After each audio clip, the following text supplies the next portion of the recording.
sampah sembarangan. Udah tahu sampah biang masalah, buang sampah pada tempatnya lah. Iya ya, kalau bukan kita siapa lagi? Ayo kita buat Jakarta jadi bersih. Bapak itu tukang sepatu. Baik kalau kita lihat itu ya, orang yang rajin kerja itu ya. Saya anak-anaknya sekolah London semua, dokter juga ya, London.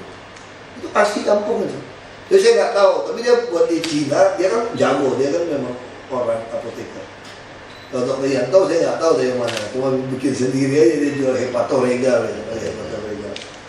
Pak, saya kenyang Pak, karena ngurusin bapak saya Pak, hepatitis ini Pak. Lalu adik-adik saya semua, istri saya semua, ibu saya yang keluar anti. Karena dia istirahat.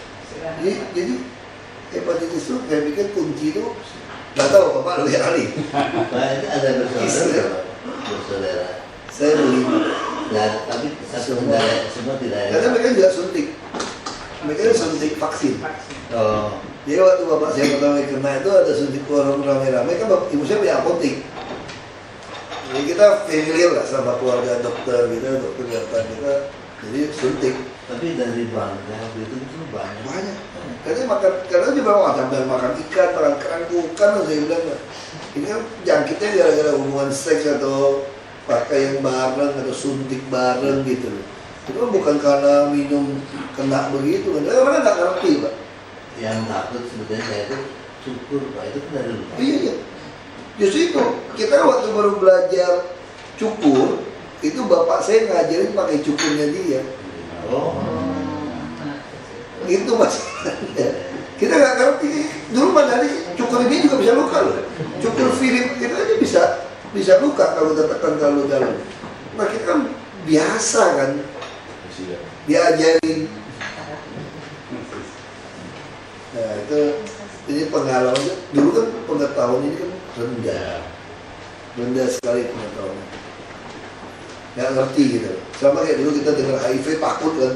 Salaman orang HIV apa kita pun takut tidak begitu kita. Wah dulu kalau malah perusahaan itu kalau hepatitis bisa ditolak dulu Pak. Tuh kerja bisa ditolak kerja Pak gara-gara sekalian langsung dianggap nggak bisa. Iya. Nah itu kan satu hal yang salah juga gitu. Banyak orang tuh nggak ngerti konsep seperti itu. Belum bisa dulu. Ya, Pak. Ya ini mesti bertahap sih. Jadi ini yang di antara 300-400 juta yang sakit, ini yang 25% akan meninggal. Jadi seharusnya ya berikutnya. Itu ngeri doang. Iya. Tiba-tiba udah kaget dia lewat. Iya. Dia nggak pernah ini. Apa yang suka minum-minum begadang, alkohol. Tapi yang ayah Pak itu ketahuannya sesudah sakit atau Enggak, dia kalau udah mulai sakit. Oh, Kita betul tuh nggak gitu kan. Kan orang tua dulu kan jarang mau cek up topar apa, itu dari kampung kan. Beli asuransi aja enggak. Jadi kalau orang kampung itu, kalau di kampung saya itu dulu ya, kalau beli asuransi kesehatan atau beli asuransi kematian itu seolah-olah nyumpahin dia mati. Padahal udah 60 itu setengah mati. Harusnya kan orang bijak kan tinggalkan warisan beranak cucu kan. Ini kalau orang tua saya kan habis-habisan di bonyok karena nggak punya asuransi. Karena persepsi dari itu. Di Indonesia masih banyak Pak persepsi beli asuransi itu. Iya. Dulu dokter apa ya saya lupa. Lesmana ya. Yang di Usada. Terus muridnya kan Aris Bujamin. Iya. Nah, Aris Bujamin di Gading Kulit sama. Iya. Nah, saya sering sama dia. Iya. Tapi kalau yang hati dia, kalau yang kayak Marcel yang Simadi Brata, yang profesor sekarang. Iya. Nah itu dia PTT itu di Belitung Mbak. Saya kenal dia dari Bujangan. Marcel ya? Iya, bapaknya kan juga. Iya. Bapaknya juga dokter. Kemudian dia sepupu sama istri adik saya, yang dokter juga. Yang Semarang. Iya, itu ya. Itu tadi. Gak ngerti Pak, lu hepatitis. Ini kalau tahun berapa ya? Bapak sih kita mulai tahun iya, bapak saya tahun 90, enggak 96, 97. Iya. Itu zamannya turun. B itu tahun 80, C tahun 90. 90. Kalau yang ada teman-teman saya yang kena, kalau C itu dia suntiknya pun di Amerika tuh suntiknya. Sekarang banyak Pak. Di sini udah banyak. Dulu yang top yang berani Dr. Yanto Simpo Putra itu, jarang orang dengan suntik itu juga takut kan. Seingat saya sekali suntik dulu 275.000. Kalau nggak salah ya dulu. Lumayan lah bayar itu. Tinggi sekarang. Sekarang Sekarang yang seminggu sekali. Jadi ada suntiknya.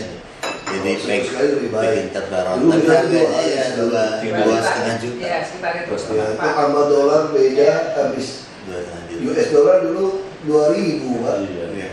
Sekarang 12.000. Jadi kalau dihitung-hitung sekarang ya, hampir mirip lah. Dan nggak ada bayangan mau turun. Pokoknya dulu 275.000 tuh kira-kira kalau 2.000 Itu $200 ya kan kali 6 kali. nggak sampai 110 6 kali itu. dolar lah. Ya berarti ya. Nggak 100. Sekali suntik ya, dulu kan 2.000 Pak. Iya. 200-an dolar. Iya, iya. 200-an dolar. 200.000 dulu. Iya, betul. Nah, Sekarang 200.000 udah dulu ya. setengah itu. 20 dolar. Nah kan dulu kan 2.000 Pak. Iya. Dolar Oh, itu cuma dolar. 2.000 Kursnya, Pak. kursnya. Kira-kira kurs Pak. Kalau 2.000 kan berarti cuma 275, nah nggak 130 dolar. Nah, berarti kalau sekarang 2,5 juta ya benar sih. Ya benar ya. Tapi seminggu sekali kan. Kayak 12.000. Tapi dulu 3 kali. Berarti dulu lebih mahal ya wajar lah. Dulu 3 kali Pak. Ya. Menderita baru mulai agak enak dikit gitu loh. Suntik lagi. Makanya saya justru orang tanya sama saya di situ jadi belajar Pak. Makanya saya orangnya cuek aja Pak, habis itu Pak. Mati itu benar-benar cuek aja, itu mau apa juga cuek aja. Dari darah, dari itu cuek aja. Makanya orang itu udah bagus, sudah melewati masa gitu. Saya pikir dulu saya bisa lewat Pak. Ya udah cuek aja. Lewat, saya pikir lewat gimana. Kali 7 kali tadi Pak. Harusnya kan 50. 7 kali. Enggak dulu Pak. Oh enggak, Ini karena 3 Tiga kali. kali. Tiga kali. Itu Pak. berarti Tiga sekarang, kali. itu berarti sekarang suntik lebih banyak Pak. Kalau dia seminggu 50 minggu lebih lama. 5 tahun setahun. tahun. Jadi lama. Dia kalau begitu trombositnya turun nggak bisa. TSI tinggi gitu. Iya. Nanti kalau udah mulai lewat itu udah kayak baru sembuh sakit gitu, udah enak. Tapi ada juga yang nggak berasa, ada tergantung orang ya Pak ya. Iya. Tapi ada juga yang nggak ada respon. Ada yang nggak ada respon. Makin muda makin enggak terasa. Biasanya. Nah, saya termasuk yang katanya itu ya termasuk yang nasib baik, responnya oke gitu. Ada berapa persen. Ya menderita belum tentu pasti sembuh juga Pak. Ada yang tidak berhasil. Iya, ada yang nggak ikut. Makan, saya udah pernah tiap hari hanya makan ayam rebus saja sama sayur. Nggak boleh gorengan, nggak boleh banyak sekali. Aduh, banyak pantangan. Kemana-mana bawa makanan. Dengan aja. Iya, jadi ini yang menjadi masalah ini Pak. Apapun sebabnya, Di Indonesia banyak yang kena lari. Banyak Pak. sekali. 10%. ini yang akan HIV aja banyak, apa hepatitis tuh? hepatitis jauh lebih banyak. Baik. Ini Indonesia termasuk yang lebih tinggi dengan prevalensi di dunia itu masuk yang merah ini Pak. Kemudian yang biru ini yang rendah sekali, kurang dari 2%. Ya begitu. Nah ini saya ingin menyampaikan data kita tahun 81 dengan bantuan University of Tokyo, prevalensinya itu 5 sampai 9%. Kemudian tahun 93 yang berikut ini dengan bantuan Namur waktu itu hampir sama, masih angkanya 5 sampai 10%. Tapi yang menarik adalah di beberapa di daerah Nusa Tenggara itu sampai 20%, jadi 1 dari 4 itu. Kemudian berikutnya ini data yang terakhir dari dilaporkan oleh Ibu Ibu Endang waktu itu, sangat mengejutkan karena data ini data Western yang diberikan itu 9,4 rata-rata. Jadi berarti kesimpulannya kita meningkat itunya. Nah, jadi sekarang kita memakai data yang terakhir itu bahwa 1 dari 10 itu menderita hepatitis B. Ada virusnya ya. Ya berikutnya. Nah, ini situasi di Indonesia kalau dengan data sekarang berarti ada 20 juta penderita hepatitis B di Indonesia, yang dimana separuhnya itu menderita aktif, dan ini akan cenderung menjadi liver cancer. Jadi ada 1.250.000 orang yang berpotensi liver cancer. Ya berikut. Nah, ini data di Indonesia barangkali yang tadi, bahwa penderita yang membutuhkan segera pengobatan itu adalah sekitar 11 jutaan. Karena HbA-nya positif. Ya, berikut. Nah, Jadi jadi HbS pagi-nya juga tinggi Pak. Iya. Dulu saya positif semua tuh. HbS pagi. ini saya diekstrapolasikan ke Jakarta. Ini berdasarkan sensus 2011, penduduk Jakarta hampir 10 jutaan. Ya, berikut.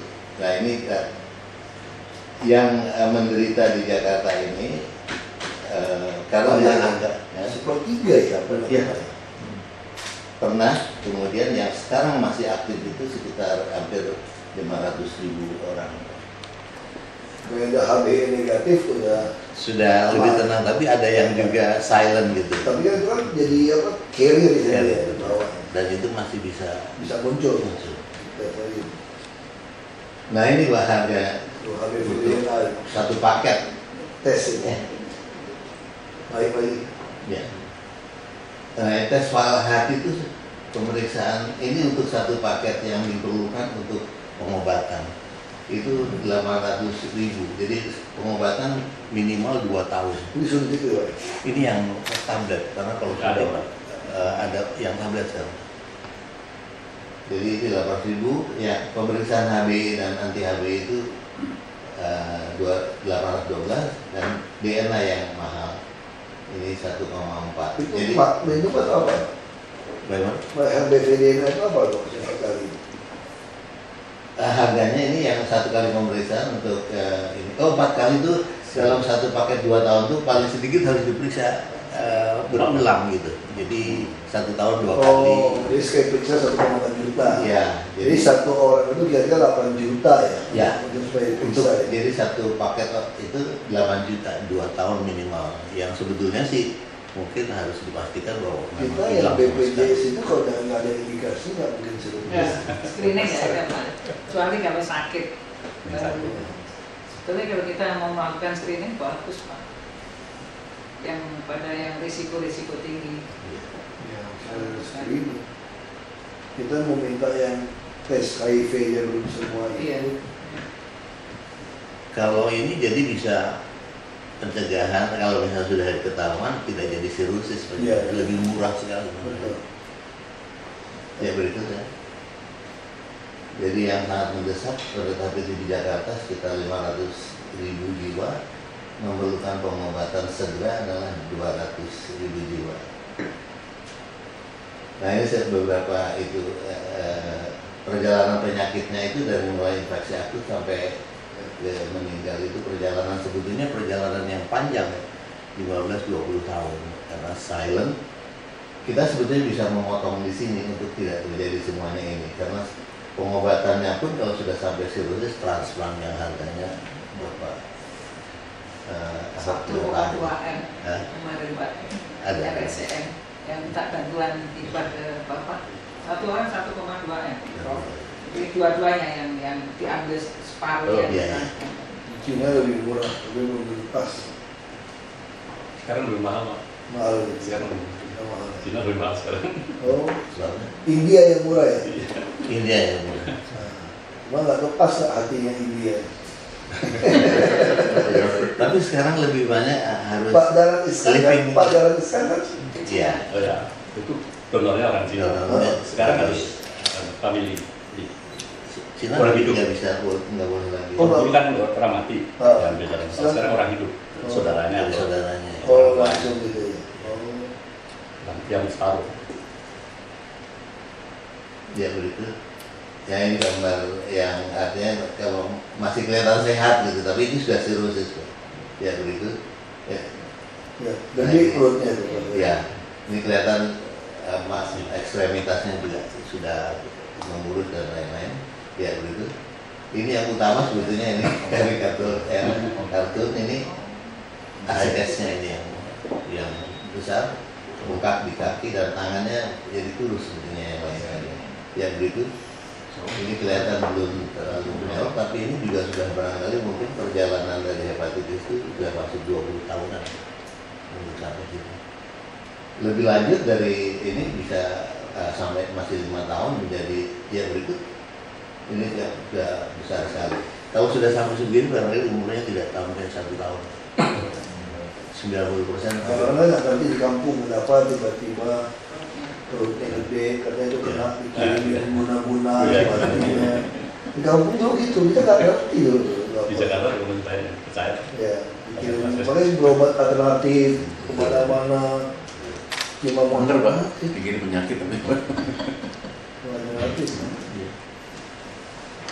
Nah ini perjalanan yang sebenarnya 15-20 tahun jadi dari liver yang Di baik. Jakarta tuh di apa di Medika ya sama di Graha yang ada tes yang di Membal itu loh, tes kenyalan sirosis itu. Oh, ada scan ada.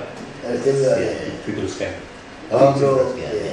pengganti Berapa biopsi. ya? Berapa sekarang? Iya, ada apa biopsi kan. Ya. Ya, Kalau ya, biopsi ya. dulu kan, zaman bapak saya itu masih nggak pakai biopsi, justru tambah kacau katanya habis ambil biopsi. Dari biopsi nggak kacau. Kemudian, kalau sekarang tuh enak tuh, terus dihitung kan. Ya, ada angka.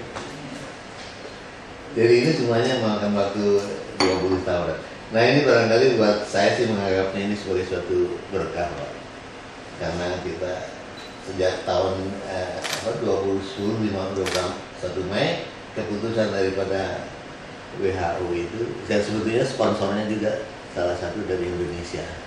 Jadi Brazil, Kolombia dan Indonesia untuk dan ada dua hal yang penting bahwa viral hepatitis itu dijadikan sebagai agenda prioritas menjadi.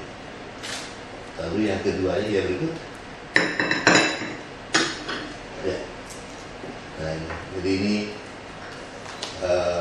yang penting menyerukan respon komprehensif dari setiap member state itu terhadap hepatitis.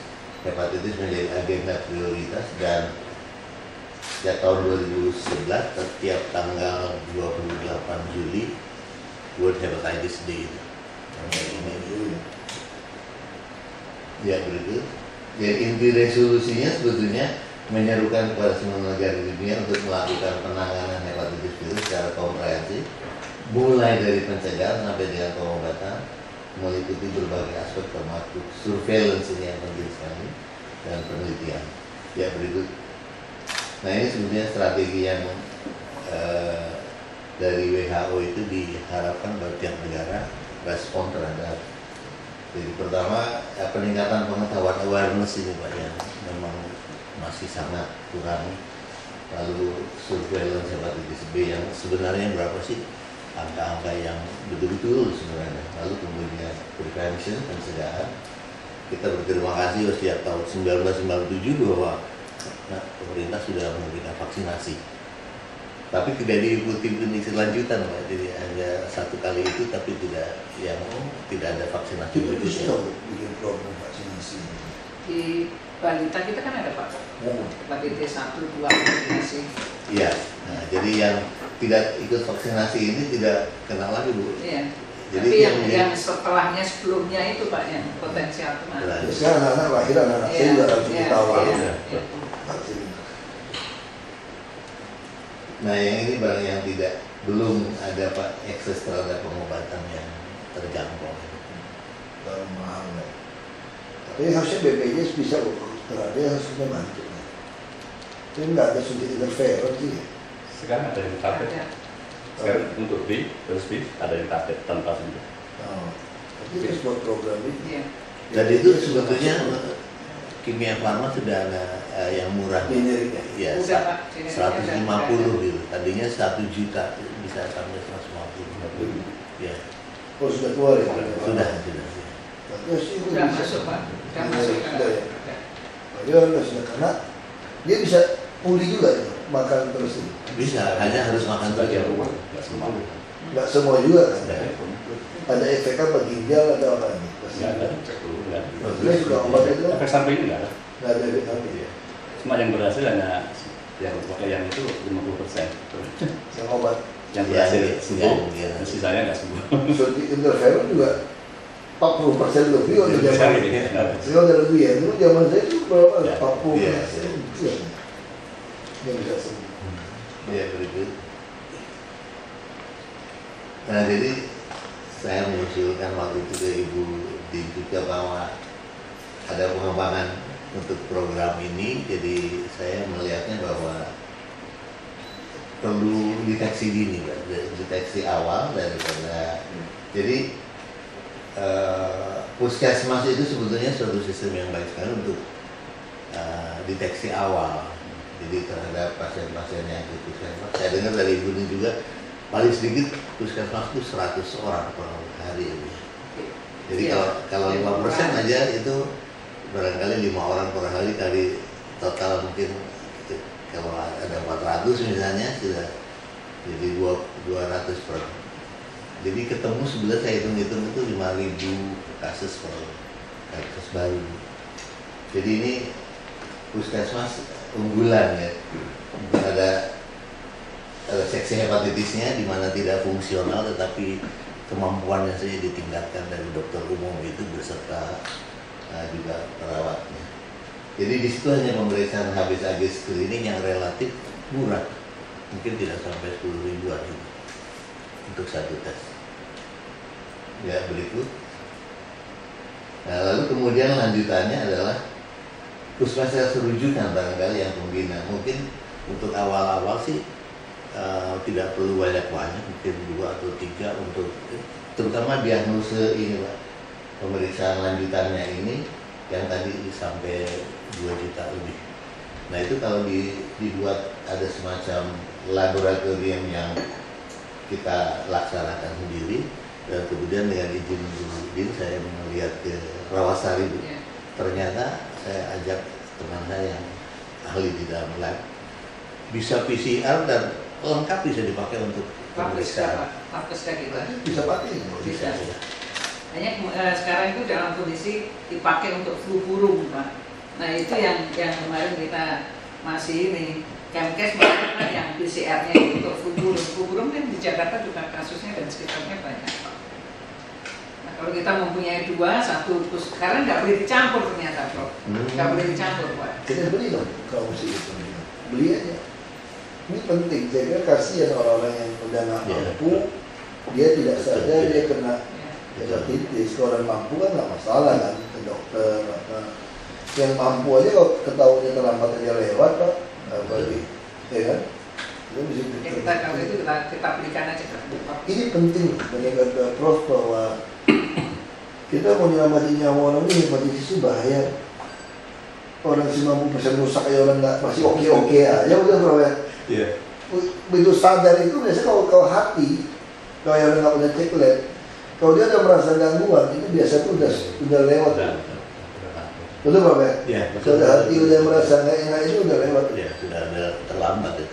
Dulu saya betul kalau merasa mual gitu Bu ya, saya merasa mual gitu. Kan kadang flu bisa mual, masuk angin bisa mual. Ya. Saya nggak mau resiko, saya langsung ke lab, nggak perlu puasa, langsung berdarah. Kayak dokter ini, kayak Aris Bunyamin gitu ya. Tolong di apa? USG. Ya. Hah? USG kan bisa lihat dong. Ya. Kan dari situ lihat ya. Aku tes dong.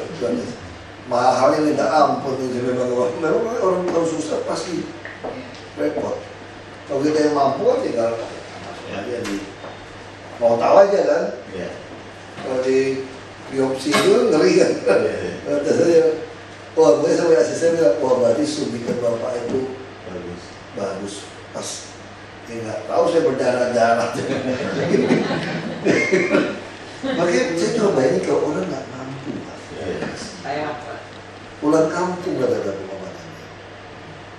Mungkin Pak barangkali untuk diketahui bahwa yang mendapat kesempatan untuk sampai pengobatan seperti Bapak itu tidak lebih dari 5%. Kalau dia sakit. Dari yang sakit. Siapa yang bisa bayar gitu ya? Orang kaya ini kadang-kadang dia nolak. Iya. Bapak saya itu adalah orang yang nolak interferon sebetulnya. Dia bapak datang itu mahal, bapak saya persepsinya jadi jelek kan. Gila nih dokter, mau kaya banget. Sejak kapan udah menderita, mesti suntik itu mahal kan. Nah terus berangkat ke Cina, konsum, saya bawa. Nah Cina langsung lihat, oh lu mesti di sini 6 bulan. Lu kalau 6 bulan di sini, tapi orang bilang tuh Tuhan atur orang mati hidup tuh ya. Kalau 6 bulan bisa sembuh. Bapak saya nggak bisa ngomong Mandarin kan. Itu Cina kan kasar-kasar itu. Kita masuk ke rumah sakitnya pemerintah. Masuk 6 bulan, kalau saya nggak mau. Nggak usah, pulang aja. Ngapain di sini ya, repot-repot. Pulang. Nah pulang kan dia masih merasa sehat kan. Kerja sampai malam masih capek itu nggak bisa. Kalau udah kena gitu tuh mesti betul-betul siang tidur apa mesti orang yang kalau saya nggak bisa. Dan tambah lama tambah parah. Ngaco itu, dokter mau cari duit kali ini. Suruh suntik seminggu 3 kali kan. Apa gitu loh suntik kayak gitu. Nah, itu. Lalu itu bapak saya meninggal tahun 97. Nah, saya pikir wah ini Waktu ke Guangzhou tahun berapa? Meninggal tahun 97 ke Guangzhou berapa tahun berapa? ke Guangzhou 96 loh. Udah. Dokter udah bilang kalau lu pulang nggak sampai setahun nih lewatnya. Jangan kita persepsi lu mau suruh kita di sini kan kadang-kadang soalnya pengetahuan tentang hati kan orang terbatas ya proses. Orang terbatas kan. Itu kalau orang ngomong selalu persepsi itu dokter mau cari duit loh ya. Kan terlalu mahal kan. Enggak usah jauh-jauh. Begitu satu kertas lab saja ngecek lab udah kaget Pak, cek HPV DNA itu berapa juta tuh. 1,7. Iya, pokoknya total cek bisa 3 juta, 4 juta, itu kan orang udah anggap wah ini dokternya nggak perlu tes ini. Karena itu mahal kan, kalau tes tendangan bisa datang 6 juta, 8 juta Pak. Nah orang biasa mana bisa 8 juta, satu handphone melayang satu iPhone baru ngecek bukan obat loh, baru ngecek Belum obatnya itu. iya itu yang masalah. Makanya saya pikir kita mesti anggarkan kalau misalnya ada obat.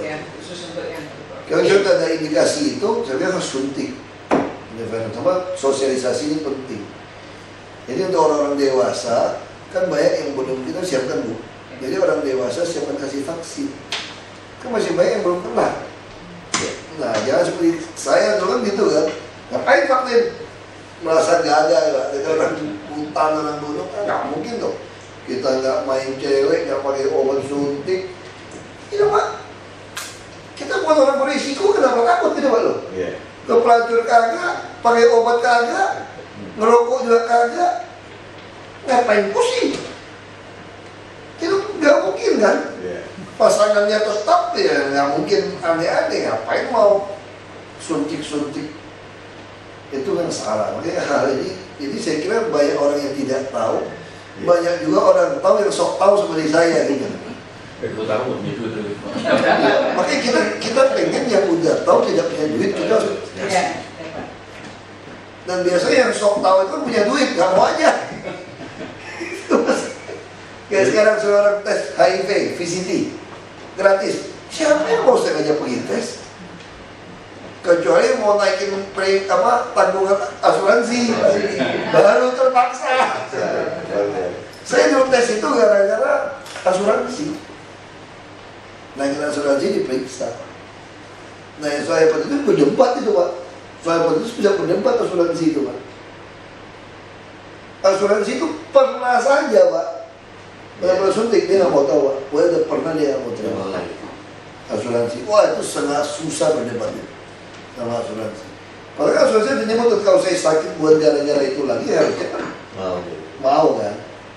Enggak soal ini tanggungan kematian itu kan. Dia nggak mau. Kalau kita naikin berapa kali lipat, jangan-jangan udah mau mati nih. Dia nggak tahu saya naikin gara-gara mau jadi wagub DKI masih naikin lah. Wah ini jangan-jangan hepatitisnya udah kayak dibikin. Dengan lab ini kalau mungkin misalnya itu bisa kita misalkan 1/7 atau 1/8 harganya. Kita kalau kita banyak dengan lab itu, saya kira harus lakukan. Iya, Pak. Jadi untuk orang-orang yang memang belum kena, ya suntik. Tapi udah kan dia tes dulu kan, kalau dia tes dia masih negatif, anti HBsAg-nya kita suntik supaya. Oh itu murah sekali Pak untuk anti HBs, itu murah sekali. Saya kira buat program itu. Iya, Pak. Betul-betul Jakarta bahaya loh. Saya banyak teman saya kena ini. Saya tahu persis. Yang kaya yang miskin ada. Saya nggak tahu sampai di kampung saya bilang ini. Ini gara-gara makan ikan, makan kerang, jadi kena hepatitis. Dulu saya percaya juga. Tapi mana makan ikan goreng kena hepatitis B gitu loh. Tapi di kampung begitu. Dia jangan banyak makan di laut, nanti kena hepatitis B. Padahal sudah berarti. Kerang. Nanti kerang katanya. Ya nggak boleh kan lemak-lemak kan nggak? Nah itu ini pengetahuan ini perlu. Nah, coba itu program. Harus program. Oke, ada beberapa slide lagi. Habis terakhir. Terakhir. Ya. Sebetulnya sih sekarang ini RSUD itu ramai sekali, Bu. Apalagi dengan BPJS. Nah, saya ingin sebetulnya dari tadi itu sistem yang kita ingin usulkan adalah dari puskesmas tidak ke RSUD tetapi ke puskesmas pembina. Jadi kita yang buat, jadi tidak Bawa terganggu. betul. Jadi kita memang lagi dengan program kami mengusahakan orang sebanyak mungkin jangan ke RSUD, bertahan di puskesmas. Kalau terpaksa ke RSUD tipe D. Kalau terpaksa. Nah, kita pengen, bahkan kita pengen ke rumah sudah. Saya kira harus orang-orang turun untuk tawarkan vaksin ini. Untuk orang-orang ibu-ibu apa yang dia kerjakan. Ya. Ibu-ibu juga risiko tinggi loh, sama seperti HIV kan. Dia nggak tahu suaminya seperti apa. Nah, kalau datang ke rumah, dia nggak sempat ke puskesmas, kalau dia cuci, masak. Kan boleh Pak datang ke rumah, Pak suntik. Iya.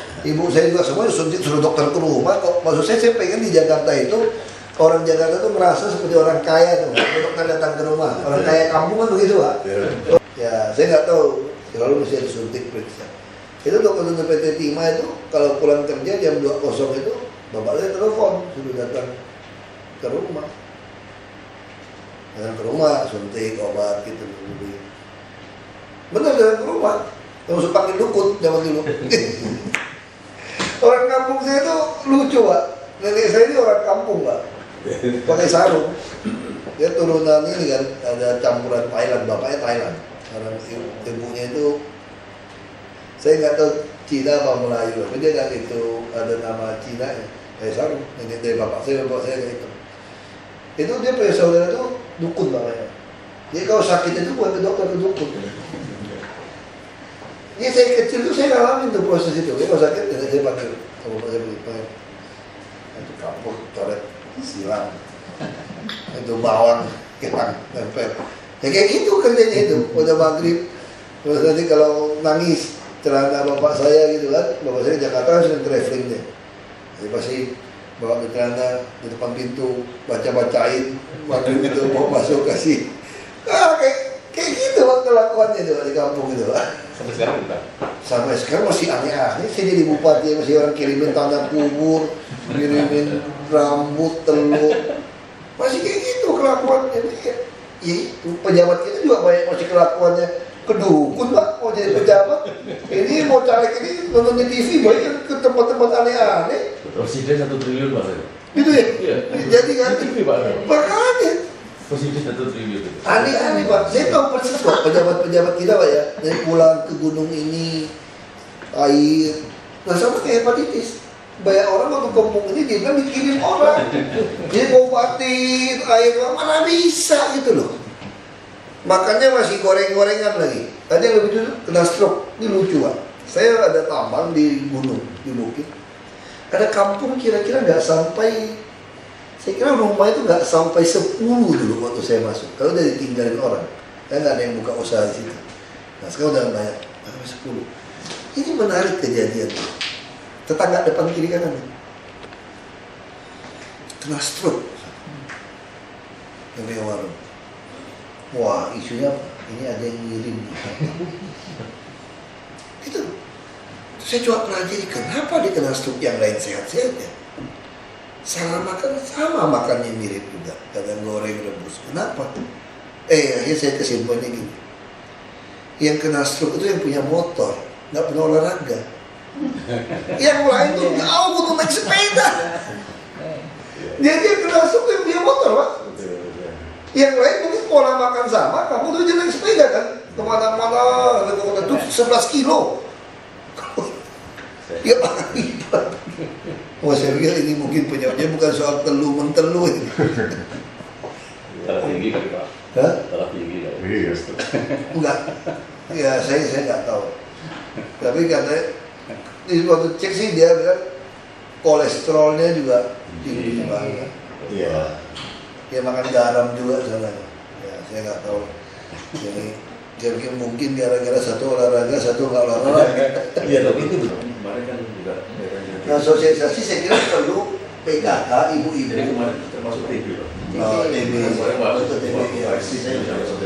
TB termasuk yang VCT itu harus. Saya betul-betul ingin seluruh orang Jakarta tahu status HIV. Ini penting. Kalau awal penting. Sama sudah hepatitis. Karena lebih ngeri HIV, sebenarnya lebih ngeri hepatitis ya Pak. Iya. Iya. Hepatitis lebih berat. Nggak kelihatan soalnya. Iya, kena sekarang meninggalnya baru 20 tahun. Ya saya juga masih hitung ya Pak. Saya kena ya tahun 97. Harusnya sudah. Organ negara Di brosurnya kan udah normal. Iya. Baru lagi artinya. Ini baru lagi.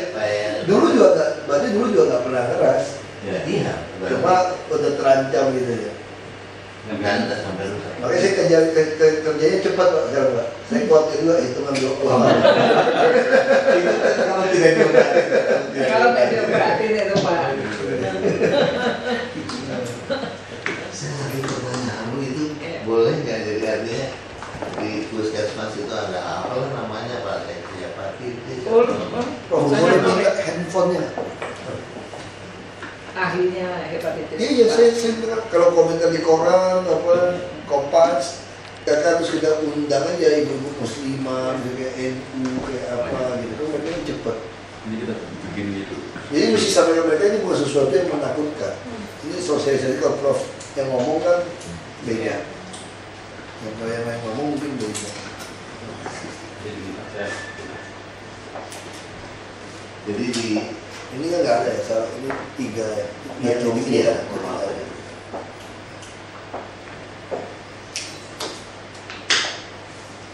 Jadi nanti ada konseling juga bisa. Boleh Pak. Nanti kita Di puskesmas. Mungkin untuk tahap-tahap barangkali sentinel itu. Iya.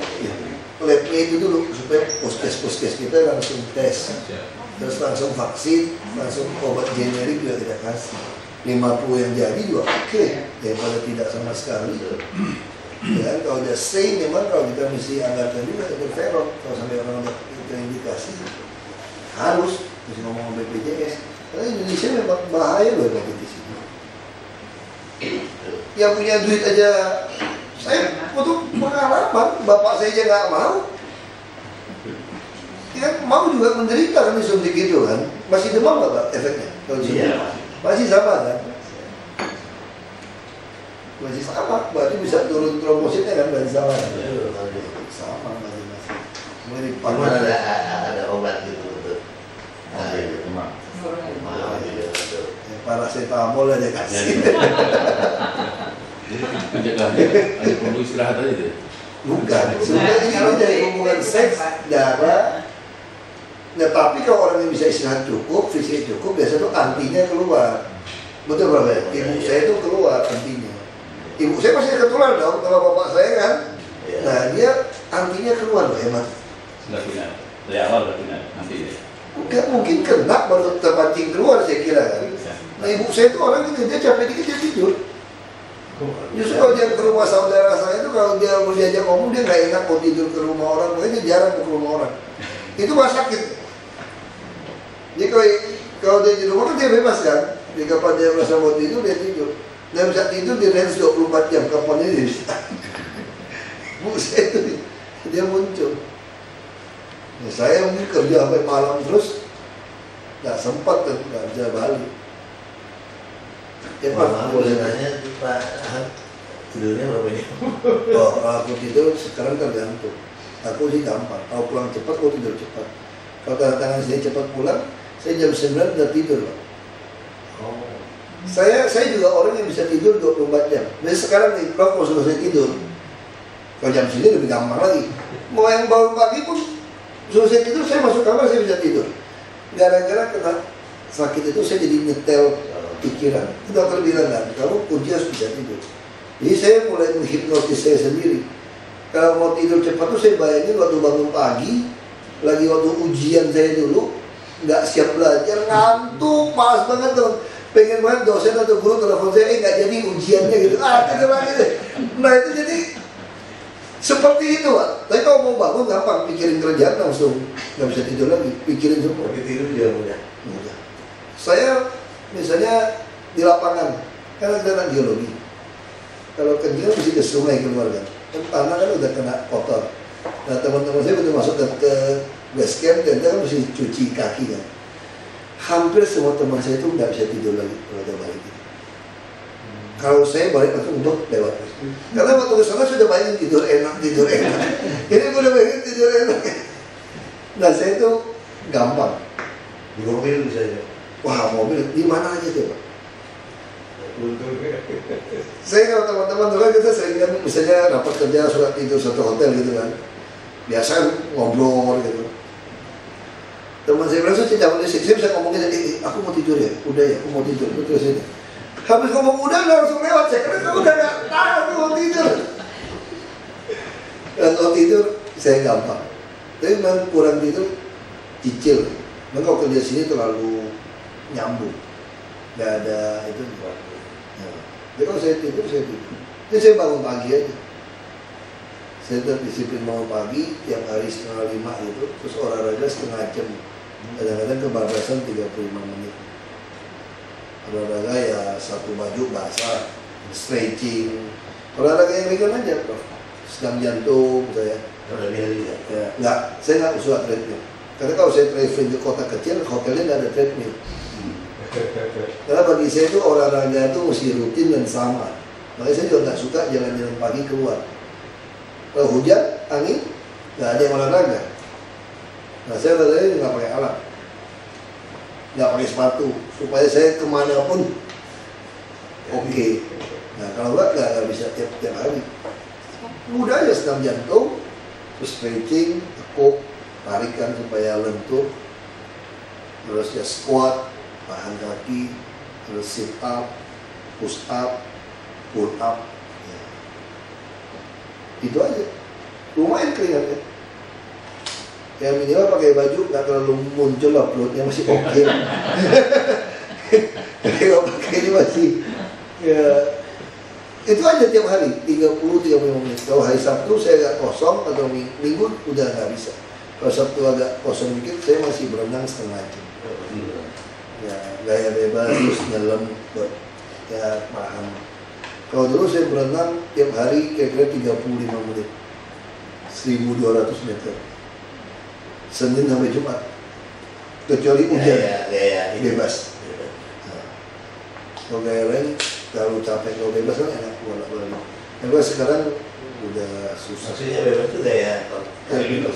Oh itu kan capek. Iya, itu gaya yang paling enak. Nggak, kalau kita udah tahu caranya nggak capek. Kalau tahu caranya itu enak aja.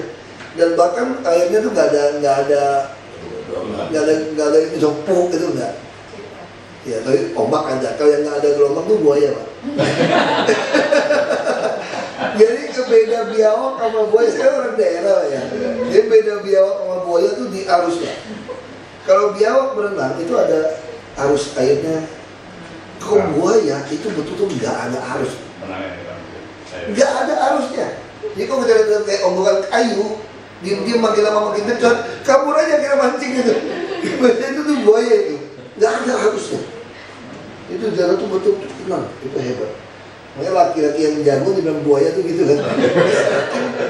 Ada jejak. Saking itu ngintai orang tuh nggak kelihatan tuh.